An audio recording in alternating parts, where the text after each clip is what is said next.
सिया, सोनम नीले ड्रम वाली, ये पागल हो चुके हैं, जॉम्बीज हैं, नरभक्षी। तुम लोग गरीब हो, भिखमंगे हो, तुम लोग पढ़ते हो, मेरा लड़का बहुत तेज। तुम्हारे मौसा बता रहे थे वे कि 17 बार आया और फेल कर गया। तुमको जो जोड़ने, तुमको पसंद कौन है? तोड़ने वाले लोग, गाली देने वाले लोग। फिर 1398 में तुमको तैमूर ने लूटा, फिर मारा तुमको पटक पटक के गिरा के।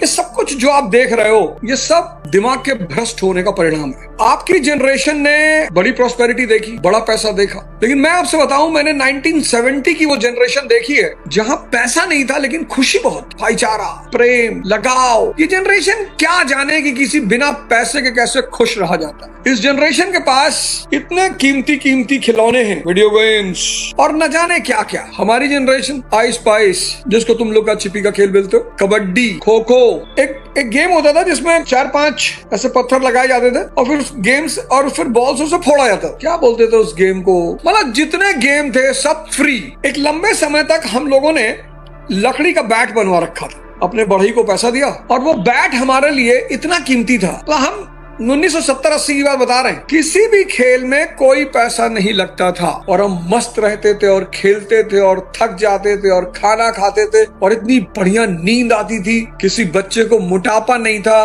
किसी बच्चे को डायबिटीज नहीं थी, किसी बच्चे को थायराइड, बच्चों को तो ये सब था ही नहीं। और आज इतना पैसा, इतनी समृद्धि, इतनी प्रॉस्पेरिटी, इतना क्लास, इतना ब्रांड और बच्चे परेशान हैं। बच्चों को खिला खिला के फुटबॉल बना दिया। 3-3, 4-4 साल के बच्चे इतने मोटे हो गए खा खा के कि जब वो बोलते हैं तो उनकी सांस फूलती है।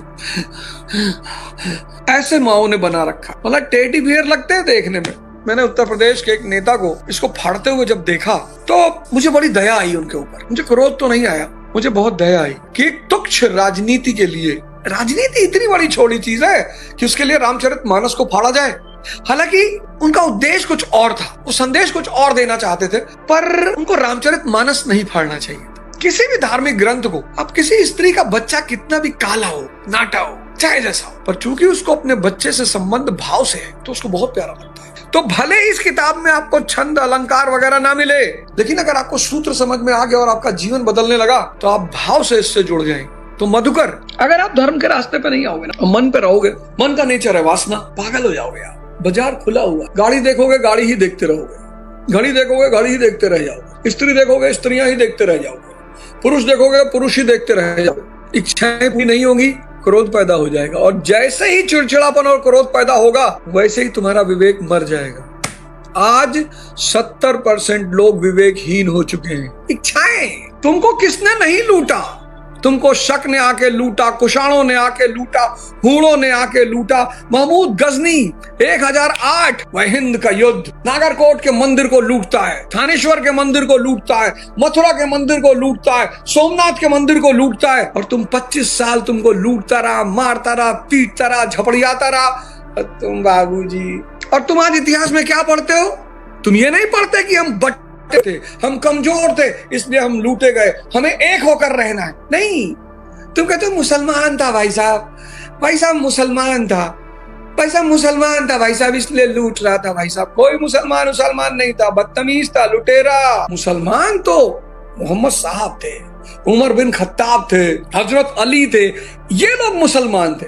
महमूद गजनी कब का मुसलमान हो गया? वो चोर था एक नंबर का, पागल होके मरा गजनी की सड़कों पे। पर हिंदू उसे कैसे देखते हैं? मुसलमान था भैया, कुछ नहीं पता। वह हिंद का युद्ध पूछ लो किसके किसके बीच, तुम में से बहुत सारे लोगों को पता ही नहीं होगा वह हिंद का युद्ध 1008 कहाँ है। वह हिंद, ईमानदारी से अपने दिल पर हाथ रख के पूछो, तुमको पता था वह हिंद कहाँ है? जितने लोग मुझे सुन रहे हो उसमें से 90% को पता ही नहीं होगा वह हिंद का युद्ध। तुमको पता ही नहीं होगा वह हिंद का युद्ध किसके किसके बीच हुआ। एक तो महमूद गजनी ही था, लेकिन तुम महमूद गजनी पे इतने बड़े बड़े व्याख्यान करते हो। भाई साहब 17 बार आया और फेल कर गया। तेरे मौसा बता रहे थे, तुम्हारे मौसा बता रहे थे वे कि 17 बार आया और फेल कर गया।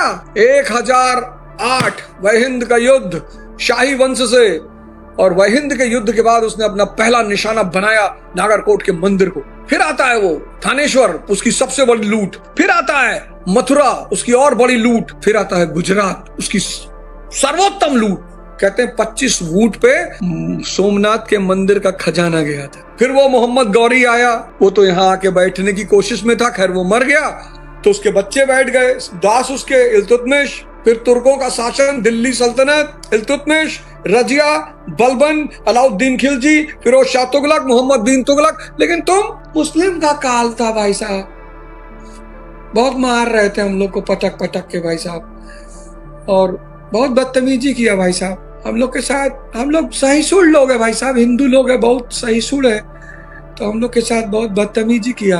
अब देखो समाज में 80% पढ़ने लिखने वालों की लगभग 80% लोग शिक्षित हैं इस वक्त समाज में, और देश की दशा देख लो। मेरे एक दोस्त हैं, वो मेरे पिताजी से जाके बोले कि अंकल अवध से कह दिए थोड़ा सा पढ़ ले नहीं तो फेल हो जाएगा। तो बोले मैं पढ़ने लिखने की जरूरत तुम लोग को पड़ती है, वो लड़का मेरा बहुत तेज है, एक बार कोई चीज देखता है, तुम लोग गरीब हो, भिखमंगे हो, तुम लोग पढ़ते हो, मेरा लड़का बहुत तेज। आए हमसे कहे कि आज के बाद जिंदगी में अवध तुम्हारे बाप से बात नहीं करेंगे। हमने कहा क्या हुआ? बोले यार ऐसे ही से कह रहे थे। हमने कहा तो तुम कहाँ गए मेरे बाप को समझाने के लिए?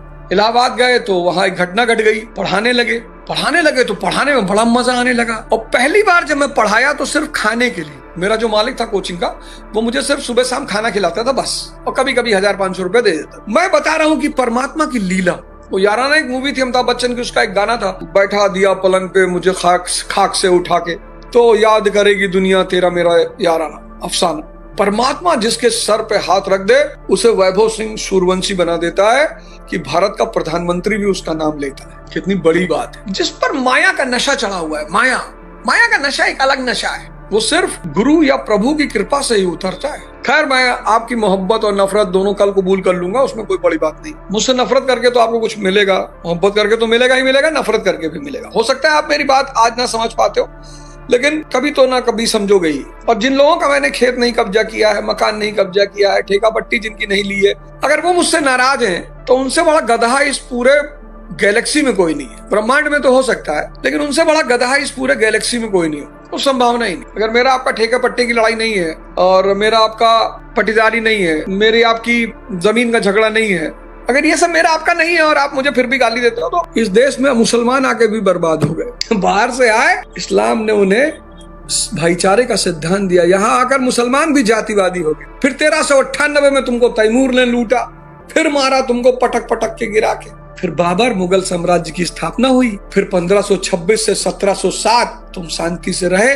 फिर औरंगजेब मर गया, फिर मुगल साम्राज्य का भी पतन हो गया। फिर नादिर शाह आया, फिर तुमको बाल पकड़ के दीवार में लड़ा के मारा। फिर तुम उसका इतिहास पढ़ते हो, साहब हमारा साहब पीकॉक थ्रोन उठा ले गया था, तुम्हारे फूफा बनाए थे वे? नहीं भैया, था हमारा एक पीकॉक थ्रोन था भैया। फिर हमारा कोहिनूर डायमंड भी था, हाँ तुम्हारे नाना निकाल के लाए थे ना? नहीं भैया, ऐसे ही पता नहीं कहीं से आया, सूर्य मणि थी भैया। अच्छा। फिर तुमको अहमद शाह अब्दाली ने पीटा, पता है क्यों पीटेगा वो तुम? क्योंकि तुम एक नहीं हो सकते हो। तुमको जो समझाने आएगा तुम उसी का काम लगा दोगे। तुमको जो जोड़ने, तुमको पसंद कौन है? तोड़ने वाले लोग, गाली देने वाले लोग, बुराई करने वाले लोग, नफरत सिखाने वाले लोग। तुमको भरत तिवारी पसंद नहीं आ सकता। इस देश के आदमी का टेस्ट क्या है? तुम एक समुदाय को गाली दो, दूसरा समुदाय तुम्हें प्यार करने लगेगा। हाँ बहुत बढ़िया आदमी भैया, जाबाज आदमी, दिलदार कलेजे वाला आदमी है। लेकिन अगर तुमने सारे भारतीयों की बात की, राजनीति कर रहा है, सांसद बनने के चक्कर में है। कभी कभी मैं सोचता हूँ भगत सिंह, अशफाकुल्ला खान, राजगुरु, अगर कहीं सौभाग्य से वो ऊपर से देखते होंगे तो रोते होंगे, माथा पीटते होंगे। और गांधी की तो गर्दन पकड़ ली हो गई जाके कि तुम हमको मना काहे नहीं किया कि आजादी की लड़ाई नहीं लड़नी। इनको दी आजादी हमने, इनको। भगत सिंह, अशफाकुल्ला खान, राजगुरु, सुखदेव, चंद्रशेखर आजाद, ये सब जाके गांधी की धोती पकड़ लिए होंगे कि तुम काहे हमको नहीं समझाए कि आजादी के लिए नहीं लड़ना है, और तुम काहे बीच बीच में आजादी की बात करते रहे। तुमको किसी ने नहीं माना, तुम ऐसे बटे रहते हो, डिवाइडेड। देखो बेचारा केतन अग्रवाल, क्या गलती है केतन अग्रवाल की? तो जो लड़की है सिया, क्या है? मानसिक दिवालियापन। सोनम, मानसिक दिवालियापन। सिया, सोनम, वो जो ड्रम वाली लड़की है, नीले ड्रम वाली, ये सब मानसिक दिवालियापन के शिकार हैं। ये पागल हो चुके हैं, जॉम्बीज हैं, नरभक्षी। और अभी तो आपको 1, 2, 3, 4 घटनाएं सुनाई पड़ रही हैं। जैसे जैसे समय बढ़ेगा और धर्म के रास्ते से लोग भटकते जाएंगे, वैसे वैसे ये विनाश और बढ़ता चला जाएगा। अगर विश्व युद्ध नहीं भी हुआ तो 2030 तक इंसान ही इंसान को मारकर खा जाएगा। जिस तरह की जनरेशन ऊपर उठ रही है उसके अंदर गुस्सा बहुत है। आप देखो प्रेजेंट जो जनरेशन है उसके अंदर क्रोध बहुत है, सेंसलेसनेस। सड़क पे एक बॉडी गिरी है, तड़प रही है, वो वीडियो बना रहा है। कितना सेंसलेस आदमी होगा जो किसी घायल व्यक्ति का वीडियो बना रहा हो? तुम समझ सकते हो उसकी साइकोलॉजी? कितना सेंसलेस आदमी होगा, कितना सेंसलेस। एक आदमी का एक्सीडेंट हो गया है, वो सड़क पे गिरा है, तड़प रहा है। किसी को नंगा करने में इस देश को इतना मजा आता है। कौन है कोचिंग इंडस्ट्री में जो बेईमानी नहीं का, फर्जी सिलेक्शन सब छापते हैं। एक कोचिंग है आईएएस की, बाजीराम, उसको छोड़कर किसी का रिजल्ट शायद ही आता हो। और जो आईएएस के लड़के होते हैं ना, वो कहीं प्रीलिम्स पढ़े होते हैं, कहीं मेंस पढ़े होते हैं, कहीं इंटरव्यू पढ़े होते हैं। और इंटरव्यू तो एक ऐसा कोर्स है जो वो 10-10 कोचिंगों में किए होते हैं। तो तुम कोचिंग वाले देखो कैसे लिखा होता है, IGP रैंक 1 फलाना कोचिंग, नीचे लिखा होता है IGP। तुम्हें लगता है कोई कोर्स करा है? IGP interview guidance programme. ये जितनी कोचिंग है बड़ी बड़ी है, ये क्या करती? अभी सब हमसे नाराज हो जाएंगे कि तुम काहे बोले ये सब बात कैमरा पर। तुम हमारे खिलाफ साजिश करोगे तो इतनी बात तो हमें भी कहनी पड़ेगी। ये जो इंटरव्यू के रिजल्ट आप देखते, IGP का मतलब होता है इंटरव्यू गाइडेंस प्रोग्राम। और मैं बता दूं कि जितनी भी कोचिंगें हैं वो 2-3 चीजें देती हैं, उसको मैं मानता हूं। एक आपको शेड्यूल देती हैं, साल भर शेड्यूल में पढ़ाती हैं, डिसिप्लिन देती हैं, दिशा देती हैं, क्योंकि बहुत सारे टीचर बहुत अच्छा पढ़ाते हैं, एक से एक अच्छे टीचर हैं। तो ये आपको डिसिप्लिन देती हैं, दिशा देती हैं, प्रैक्टिस करवाती हैं, आपको मोटिवेट रखती हैं। पर कोई कोचिंग ये नहीं कह सकती कि मैंने आईएएस बनाया है। ना कोई कोचिंग कह सकती है, ना कोई मास्टर कह सकता। अब वो लड़का अगर किसी को क्रेडिट देता है, वो उस लड़के की मानता है। एक आदमी को तुम पकड़ लेते हो तो तुम उसके बाद कहते हो पकड़ लिया, देखिए कोचिंग की धांधली। ये देखिए कौन है कोचिंग भारत में जो धांधली नहीं करती है? ये माया का सारा धंधा ही बेईमानी का धंधा है। ये सारा पैसे का जितना धंधा है वो सब बेईमानी का धंधा है। पैसा और ईमानदारी कभी नहीं। शादी और तुमसे पहले ऐड आता था, कभी नहीं। मेलेडी खाओ खुद जान जाओ, मेलेडी का ऐड आता, वो पैशन बाइक थी उसका ऐड आता था, चिंटू सक्सेना तुम बाज नहीं आओ, what's a life without a little passion. बाकी ऐसा कुछ नहीं है कि मैं बहुत स्कॉलर आदमी हूँ और हार्वर्ड से पढ़ा हूँ और हार्वर्ड से बहुत अच्छा किया। परमात्मा ने नहीं पढ़ाया। हार्वर्ड है तो बड़ा अच्छा इंस्टीट्यूशन, लेकिन बहुत अच्छा किया। जो मिशनरी और बड़े बड़े स्कूलों में उत्तराखंड में, हिमाचल में और अमेरिका में और लंदन में पढ़े हुए लोग हैं, इनकी सिर्फ इंग्लिश का एसेंट ही अच्छा है। इसमें से 70% किसी काम के नहीं। ये सिर्फ इंग्लिश बड़ी, आप इंग्लिश ये बोलेंगे तो आपको बड़ा अच्छा लगेगा। You know, actually, I was in Texas last week, but then I was thinking about making a melancholy, you know, and then, oh, please bring a latte for me, latte with light sugar. तो आपको लगा लाते वाते कहाँ मंगा रहे हो? बस 70% इससे ज्यादा नहीं है, 70% इससे ज्यादा नहीं है। आप दुखी मत हुआ करो। मोदी जी ना तो उत्तरांचल में पढ़े हैं, ना हिमाचल में पढ़े, ना हार्वर्ड में पढ़े। मोदी जी को विवेक किसने दिया है? विधाता ने। लालू जी को विवेक किसने दिया था? विधाता ने। सामान्य परिवार से लालू थे लालू जी। मायावती जी को विवेक किसने दिया? विधाता ने, वो भी बड़ी सामान्य परिवार से थी। आपको विवेक की तलाश करनी चाहिए। तो इनका विवेक था, ये समाज में इतनी ऊंचाई पे पहुंच गए। थोड़ा सा और बढ़ाते तो हो सकता है बुद्ध हो जाते, महावीर हो जाते। मेरे ऊपर एक वीडियो बना बड़ा प्यारा सा, मुझे बड़ा अच्छा लगा। देखो अच्छी बात है, आप कंटेंट बनाते हो मेरे ऊपर, मुझे बुरा नहीं लगता, लेकिन उस कंटेंट में मर्यादा होनी चाहिए। जैसे एक वीडियो आया मुझे बहुत अच्छा, अब जिसने भी बनाया हो पर मुझे अच्छा होता। उसने कहा भाई जो गोली खान सर की कोचिंग पे चली थी, अगर वही गोली ओझा सर की कोचिंग पे चलती तो वो बंदा FIR बाद में करता, पहले मिर्जापुर से कट्टा मंगवाता। मित्र मैं तुम्हें बता दूं कि मुझे मिर्जापुर से मंगाने की जरूरत ही नहीं है। मैं तो गांधी जी का पुजारी हूँ, अहिंसावादी हूँ।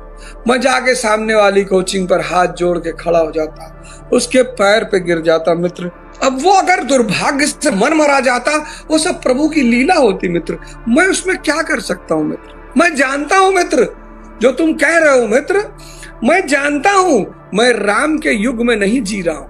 बड़े लोग मुझसे नाराज होते हैं, मास्टर बदमाशी की बात करता है। अबे बदतमीज, आओ गांव में रह के दिखाओ बिना बदमाशी के, अपनी जमीन बचा के दिखाओ बिना बदमाशी के, अपना परिवार बचा के दिखाओ बिना बदमाशी के।